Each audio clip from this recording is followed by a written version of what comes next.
ఇక్కడ అసెంబ్లీలో రేవంత్ రెడ్డి చేసినటువంటి వ్యాఖ్యలు ఎక్కడ దాకా పోయినాయి? ఆంధ్రప్రదేశ్ గవర్నమెంట్ దాకా వెళ్ళిందండి.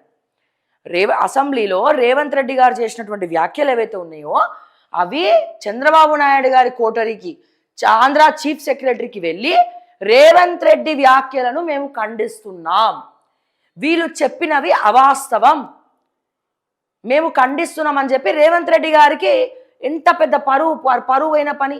ఈయన చట్టసభలో అసెంబ్లీ సాక్షిగా లేదు లేదు నేను ఎప్పుడో దాన్ని చించి అవతల పడేసిన, వాళ్ళు చేసినటువంటి సంతకాలు, ఇది పాలమూరు ఈ ప్రాజెక్ట్ ఏదైతే ఉందో ఇది వాళ్ళ వల్లనే, మా వల్ల కాదు, నా తప్పేం లేదు, నేను మొన్న చెప్పేసిన ఆంధ్ర గవర్నమెంట్కి మేము రద్దు చేసుకున్నాము అని చెప్పిండు. చెప్పేసరికి ఆంధ్ర గవర్నమెంట్కి అటు ఇటు వెళ్ళింది, వాళ్ళు కూడా అసెంబ్లీ చూస్తారు కాబట్టి వెళ్ళింది, చేరుకున్నది. వాళ్ళు ఒక ప్రెస్ నోట్ రిలీజ్ చేశారు, ముఖ్యమంత్రి రేవంత్ రెడ్డి గారి వ్యాఖ్యలను మేము ఖండిస్తున్నాం, రేవంత్ రెడ్డి గారు మాదేమి క్యాన్సిల్ చేయలే, అంతకన్నా ముందు బీఆర్ఎస్ గవర్నమెంట్ హయాంలో ఉన్నప్పుడే, బీఆర్ఎస్ గవర్నమెంట్లో ఉన్నప్పుడే ఇది జరిగింది. ఇప్పుడు ఇది ఎవరికి ప్లస్ అయింది?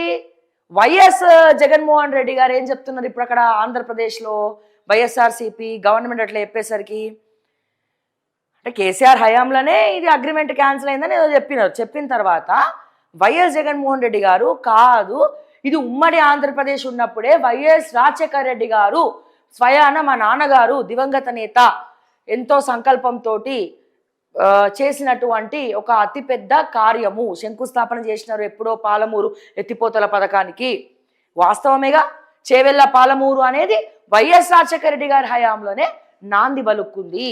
ఇది ఈ ప్రాజెక్టు కూడా సెంటిమెంట్గా ఈ చేవెళ్ళ చెల్లెమ్మ అని చెప్పి అక్కడ చేవెళ్ళ నుండే ఫస్ట్ ఆ పాదయాత్ర కానీ ఏదైనా మొదలు పెట్టడము, తర్వాత చేవెళ్ళ నుండి శంకుస్థాపన చేయడము, తర్వాత ఏమైందో మనందరికి కూడా తెలుసు.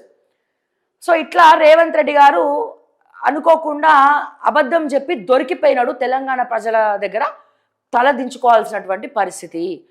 ఇక్కడ ప్రాబ్లం ఏంటంటే రేవంత్ రెడ్డి గారు ప్రిపేర్ అయి రావట్లే, గవర్నమెంట్ ఆఫీసర్లు కూడా రేవంత్ని ప్రిపేర్ చేయట్లే, కావాలనే రేవంత్ని ఇరికిచ్చే ప్రయత్నం కూడా చేస్తున్నారేమో అని చెప్పి అనిపిస్తూ ఉంది. పక్కన ఉన్నటువంటి ఆయన కోటరీ చక్కగా లేదు, అందరు దోచుకోవడమే పనిగా పెట్టుకున్నటువంటి వాళ్ళని తీసుకొచ్చి పెట్టుకుంటే ఇట్లనే ఉంటుంది. మళ్ళీ 10 ఏళ్ళు కాదు కదా, ఇంకా 2 ఏళ్ల తర్వాత కూడా అసలు ఎమ్మెల్యే కూడా గెలిచే పరిస్థితి రేవంత్ రెడ్డికి ఉండదు.